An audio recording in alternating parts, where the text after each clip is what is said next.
Seringkali banyak info yang bersebaran di luar sana, katanya nih ya, kalau misalnya gagal bayar dari pinjol legal, itu ada cara yaitu cari pinjol legal atau pinjol ilegal yang anti tolak ya.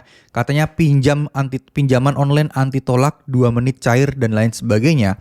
Itu bisa dikatakan menjadi solusi untuk nasabah gagal bayar pinjol legal. Artinya galbe pinjol ilegal untuk bayar pinjol legal. Nah, apakah ini sebagai solusi yang tepat? Apakah benar hal ini bisa menjadi sebuah solusi? Yuk kita akan bahas di video kali ini.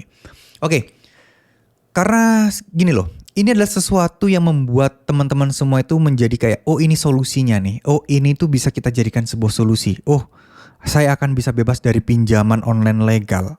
Dan saya bisa nggak masalah, nggak usah bayar di pinjol ilegal.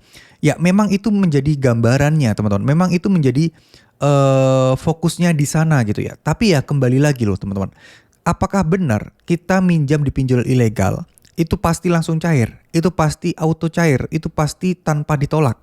Jawabannya enggak. Pinjol ilegal itu memang mereka ilegal, tapi mereka bukan orang atau perusahaan yang bodoh-bodoh banget. Ya, mereka tahu kok mana yang niatnya memang menggalbay, mana yang enggak gitu loh. Cuman kalau dipikir-pikir, ketika ada informasi, coba pinjam di sini 2 menit cair. Apakah kalian tidak menyetorkan data pribadi kalian saat kalian pinjam? Setor, tapi apakah pasti cair? Juga belum tentu. Kalian nggak dapat uangnya, data kalian tersandra oleh si pinjol ilegalnya. Nah ini kan jadi bermasalah, uang tidak cair, data kita dicuri, dan kita masih tetap punya hutang di pinjol legal. Ini artinya tidak menyelesaikan satu masalah tapi menambah masalah yang lain. Karena memang banyak informasi-informasi di luar sana, pinjol ilegal gampang cair, pinjol ilegal langsung cair, pinjol ilegal aman digalbay. Ya diiming-imingi tujuannya untuk membayar pinjol legal. Menurut saya ini kurang tepat, nggak tepat banget. Ya meskipun kalian jago, kalian ahli untuk mengubah-ubah data. Iya kalau misalnya HP kalian nggak disusupin virus. Kecuali kalian memang jago IT banget, jago security system banget, ya nggak masalah. Tapi kan nggak semua orang seperti itu.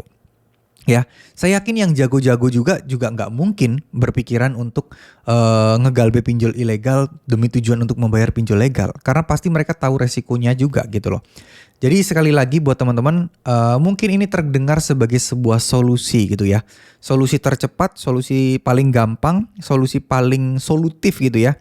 Kita dapat uang tunai dari pinjol ilegal yang akan kita galbekan nantinya, yang tanpa ditolak atau anti ditolak dan pasti lunas untuk membayar pinjol legal kita.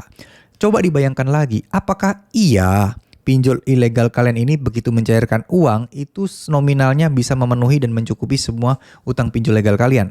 Kalau tidak, pusing kalian. Mikirannya itu jelimet. Banyak hal-hal perintilan-perintilan yang harus kalian pikirkan. Udah bermasalah di pinjol legal, kalian harus menghadapi masalah dari pinjol ilegal juga. Dan itu sangat-sangat disayangkan. Oke ya, buat teman-teman sekalian, yuk tetap semangat, tetap jangan putus asa, semua itu ada jalannya. Ya, insya Allah semuanya itu pasti akan bisa kalian lalui. Fokus aja di pekerjaan kalian, fokus aja untuk mencari pekerjaan buat yang belum bekerja. Kalau sudah bekerja dan gajinya belum cukup, fokus untuk mencari penghasilan tambahan. Dan rajinlah berdoa, rajinlah beribadah, rajinlah untuk memohon kepada Allah SWT untuk diberikan kemudahan dan kelancaran untuk menyelesaikan masalah seperti ini. Itu akan jauh-jauh lebih baik dibandingkan kalian mengincar pinjol-pinjol ilegal auto cair, 2 menit cair, pinjol ilegal gampang cair. Itu bohong semuanya teman-teman ya. Makin kesini pinjol juga nggak makin bodoh kok, semuanya pinter ya.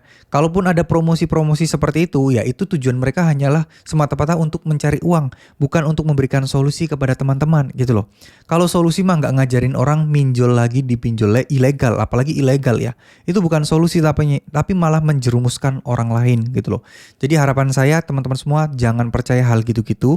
Fokus aja pada diri kalian, perbaiki perekonomian kalian, perbaiki finansial kalian. Gak ada yang namanya tidak mungkin ya, insya Allah pasti mungkin. Kalau kalian pernah nonton video saya sebelumnya, bagaimana saya lepas dari hutang cicilan 8 juta per bulan padahal gaji waktu itu turun jadi 3 juta, mungkin kalian akan mengerti bahwa semua itu tidak ada yang mustahil. Kalau Allah sudah berkehendak, semuanya pasti mungkin teman-teman ya. Terima kasih, semoga apa yang saya sampaikan bisa bermanfaat. Semoga teman-teman tidak gampang tertipu lagi. Semoga teman-teman bisa terus sukses ya. Amin amin ya rabbal alamin. Terima kasih. Wassalamualaikum warahmatullahi wabarakatuh.